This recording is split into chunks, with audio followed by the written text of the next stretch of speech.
ayun, another day, another video mga kausa. Ito nga, samahan nyo kaming lakbay na Mandela to Isabela. Kaya tuloy ang ligaya mga kausa. Bago din magpatuloy, magbigay tayo ng kaunting intro. Ayun no. So ayun na nga mga kausa. Nakikita nyo naman ang ganda ng panahon. Kaya ayan, mag-rides muna tayo habang may pagkakataon. Yun na yun. Bali, andito kami ngayon sa Mandela. Kagagaling namin sa sentro ng Mandela. Pauwi kami ng Isabela. Kaya yun na yan. Medyo mabagal lang takbo namin dyan mga kausa kasi may tumutunog sa motor ko. Kaya chill lang muna. Yun na yun. Kasama ko pala si Calgao Vlog. Angkas ko siya. Kaya yung patakbo ko hindi kagaya ng dati na medyo mabilis. Kasi hindi naman ako masyadong mabilis pag nagmumotor. Kasi ayaw kong maging kamote sa daan. Kaya tuloy ang ligaya mga kausa. Tara!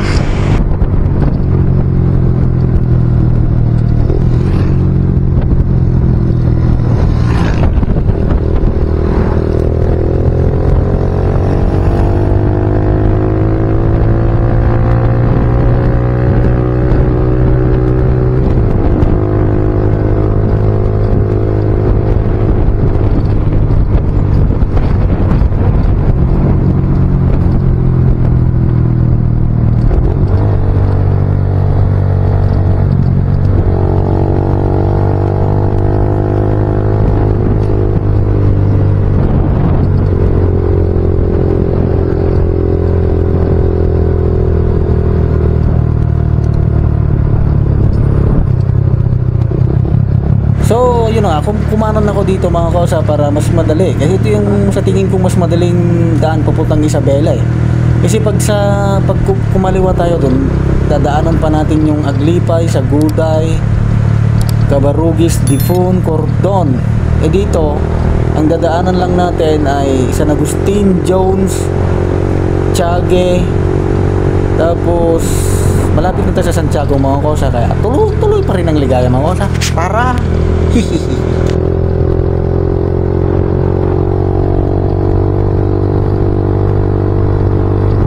alam mo ba yung iniisip ko pag nagmumotor ako mga kausa? Iniisip ko na sana darating yung panahon na big bike na rin yung dinadrive ko.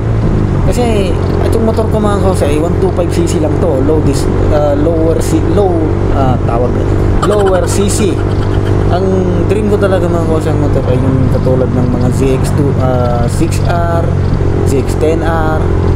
Pero malabong mangyari yun mga kausa eh. Yung mamahal nun eh. Iniisip ko na lang na big bike tong motor ko. Na-idol ko na lang yung mga nagbumabanking, ganon. Kasi hindi ko naman talaga kayang gawin yun eh. Takot rin ako minsan sa mga kurbada eh. Dumudulas kasi yung gulong ko kasi manipis lang yun. Hindi kagaya ng mga big bike na malalapat.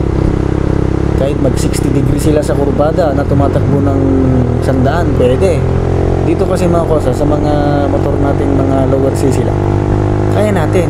Yung mga kaya ng mga matitibay yung buong loob. Pero ako mga kausa hindi ko kaya yun eh. Wala. Pero hindi naman sa motor, wala sa motor ang question mga kausa. Basta may enjoy mo yung view at may enjoy mo yung napifeel mo yung feel ng rider. Piga ka ng silinyador. Hindi ka naman nabibitin sa takbuhan. Hindi ka naman nagkikipagkarerahan. Okay na yan. At least nagagawa mo yung gusto mo, malaya ka, at yun na yun. Medyo malayo pa tayo. Sige lang. Okay, tuloy pa rin ang ligaya mga kausa.